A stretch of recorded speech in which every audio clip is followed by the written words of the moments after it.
that they came over here for religious freedom, to escape persecution. No, that's a goddamn lie. They came over here to, you know, so they can be from under the rule of a Jake and they can start making money. They came over here seeking free land to get money, make money. Get that American dream. It's all about that American dream. You don't see it? Anyway, I'm gonna read on. It says, it's in Matthew, book of St. Matthew, chapter 10, chapter 24, verse 10. And then many shall be offended, and shall betray one another, and shall hate one another. So you see a lot of betrayal. You see a lot of hatred in the world. Because the devil, the so-called white man, is in rulership. How you gonna make it in this society? By rape, robbery, and murder. If you would be a low-life cutthroat, you can make it in America. If you have any type of morals and integrity about yourself, you're gonna find it hard to succeed in America. That's why a white man can excel so easily.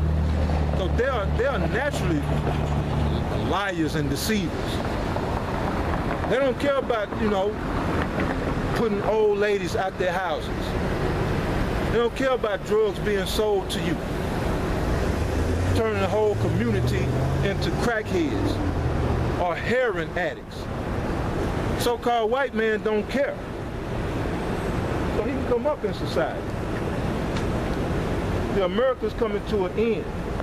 Your reign is over, white man. So get ready to go down.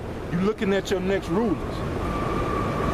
All right, reading on back in the book of Matthew, so there was William Huntington Russell that found his skull and bones along with Taft, not Yale, but Skull and Bones, and they said that they started that whole little fraternity, which is a brotherhood of dope dealers, pirates, and dope dealers. That's all that was. And nowadays they still prevalent with the geopolitical scale, or with the geopolitics that goes on in the earth today. They're still irrelevant, or they're still relevant. Everything that's going on, a lot of these wars come out of think tanks from members of Skull and Bones. So you got both Bushes, George H.W. and George W. Bush, notorious Skull and Bonesmen, and they are warmongers. You got also, you had their father was Skull and Bones, if I'm not mistaken, but you got George W. Bush's cousin, John Kerry, Skull and Bones, and these are all warmongers. So a lot of the wars that's going on in the Middle East are behind Skull and Bones. But yet, they present themselves, you know, as righteous, morally upstanding men of society, knowing the whole time they ain't nothing but devils.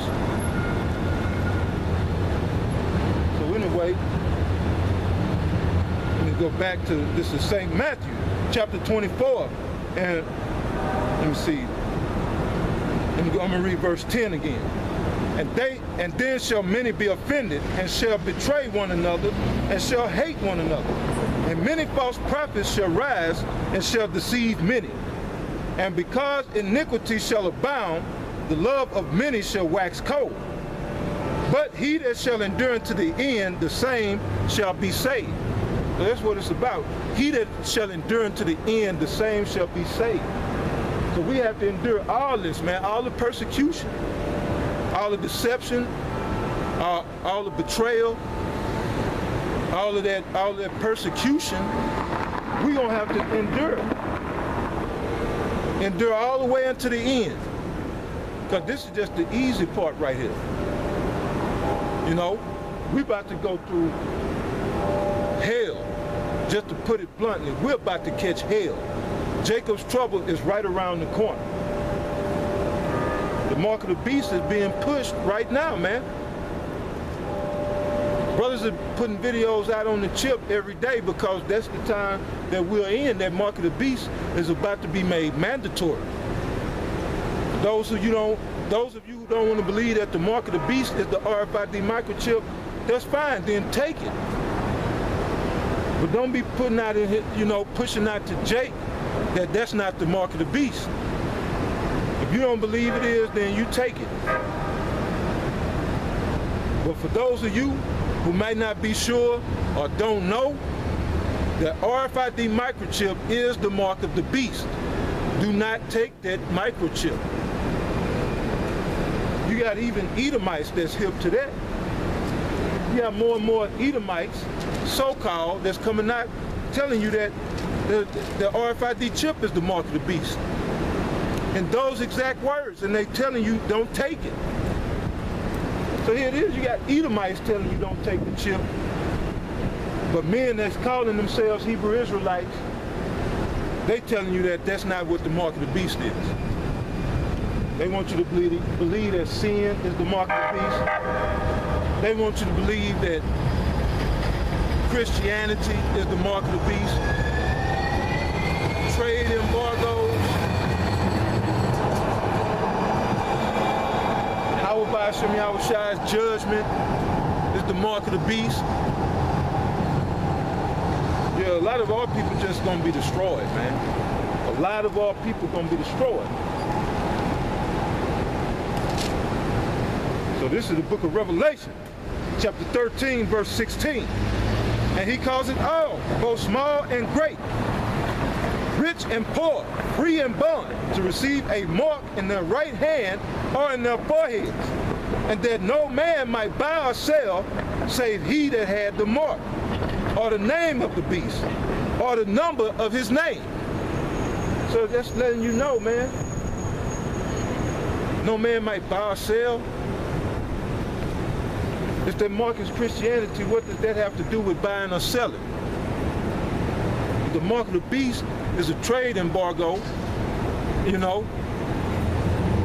When you look up that word mark meaning, going back to the Greek word charagma, how is a trade embargo when charagma means something inserted?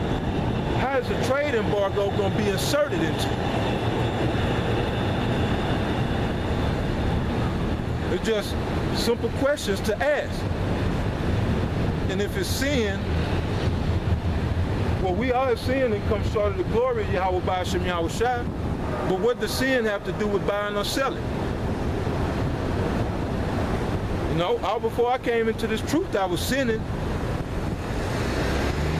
Still sinning right now. But we're in this bullshit bootleg society.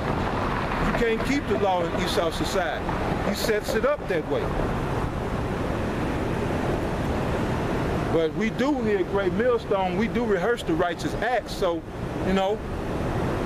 if the mark of the beast is sin, then who would be saved? I mean, we all had the mark of the beast. And once you get it, you can't repent. So who would be saved? So that's all madness that they pushing out there, man. So what you gonna tell me the mark of the beast is? Because they got all these different ideologies and opinions out in the world, but none of them make sense. What does make sense is the RFID microchip. Because it's going to be set up to contain your financial information. Your economic records are going to be on that microchip. Your medical records are going to be on that microchip. That's why it's found in Obamacare. Around page 1000 or 1001. It makes provision for everybody to be implanted with a Class A medical device, Class A or Class B medical device. That medical device is the RFID microchip. It's going to be more than a medical device. That's the mark of the beast. So again, Revelation chapter 13, verse 16. And he calls it all, both small and great, rich and poor, free and bond, to receive a mark in their right hand or in their forehead, because it runs on your body heat. Your thermo-bioelectrical system is what's going to run that chip. And people already that have taken the chip, that have it, man, they getting tumors. This one chick tried to take hers out. She had to get it surgically removed. And then they took it out, but it had meshed with her flesh. And that's what it's designed to do. It's designed to mesh with your tissue and run off your bioelectrical energy. Your thermo-bioelectrical energy is what charges it.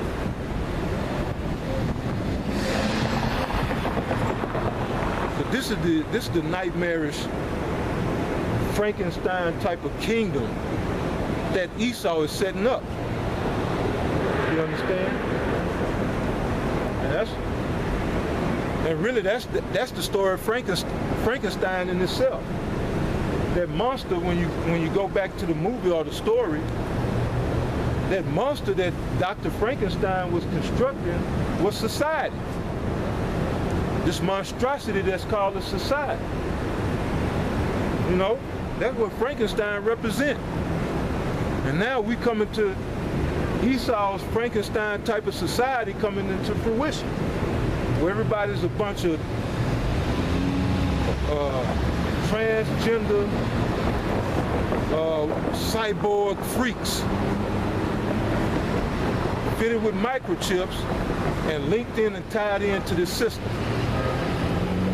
And he can keep an eye on you no matter what you do or where you go. He's going to be able to have real-time surveillance over you, regardless of where you at or what you're doing. This is the direction that he wants to take society to. The men of the Lord, his elect, his servants, we opting out of this shit. We've been opted out. Because once we came into this truth and see what this white man was up to, just like John 8:32, you shall know the truth, and the truth shall make you free. So that truth made us free. So we opted out. Just like I just read, Matthew 24:13, he that shall endure unto the end, the same shall be saved. Because if you break down and get weak, and you take that mark of the beast, you done. I don't care how much you prophesied on the highways and byways. I don't care how many, righteous acts you did. How much you conned with the brothers and with the apostles. All that's brought to naught. Once you take that Rfid microchip, you're gonna burn in that lake of fire. You're gonna be fed with fire and brimstone. Now this is real quick, St. John, chapter 8 and verse 32. And ye shall know the truth, and the truth shall make you free. So right here at Great Millstone, we've been free from the lies. We got a doctrine of truth. So a nigga can't tell us that the RFID microchip ain't the truth, ain't the mark of the beast, Salaki. Nigga can't tell us that. We know what it is. We have the truth. Nigga can't tell us that, we don't know what the name of Yahweh Ba'ashem Yahweh Shai is. To just say God in Christ. We've been made free from them lies, free from the deception, free from unrighteousness and wickedness. We've been made free. The Heavenly Father set us free through the doctrine of truth.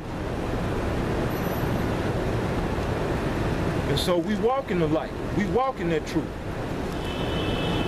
So,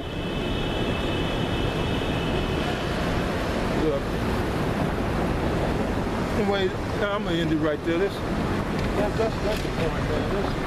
That's it for that. We coming to the end of this kingdom. Yahweh Ba'ashem Yahweh Shai is about to return.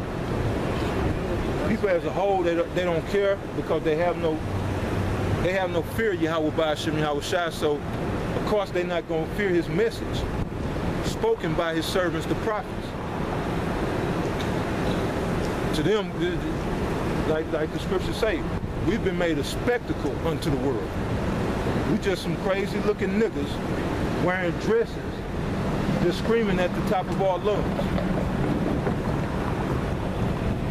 But when everything we've been prophesying about comes to pass, you see these concentration camps being filled up, civil unrest on these streets.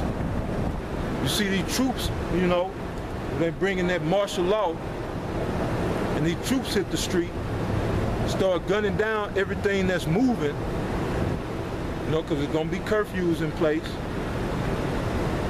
Civil unrest is going to break out because the economy is going to implode, and you're going to have empty shelves in these supermarkets.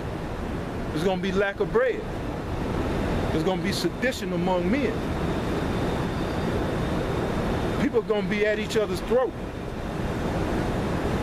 2nd Ezra, the 15th chapter goes into that, which I thought I was going to be able to go into a little bit of that, but people right now think, matter of fact, bring out a little bit of that. People right now think that they're in good case because victuals are so good cheap. But all that's about to dry up. All that's getting ready to dry up. Like I was talking about Venezuela, I was talking about Puerto Rico. That's coming to America. Puerto Rico is the canary in the coal mine, because that's the Commonwealth of America. Puerto Rico is a U.S. Commonwealth. So they are essential a part of America. So if they doing bad, America is doing bad.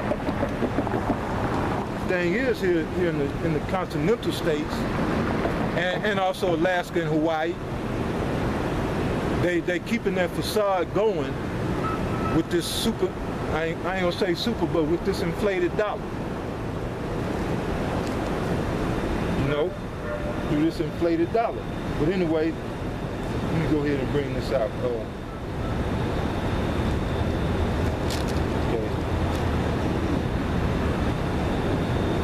That's 2nd Ezra, chapter 16, and verse 8.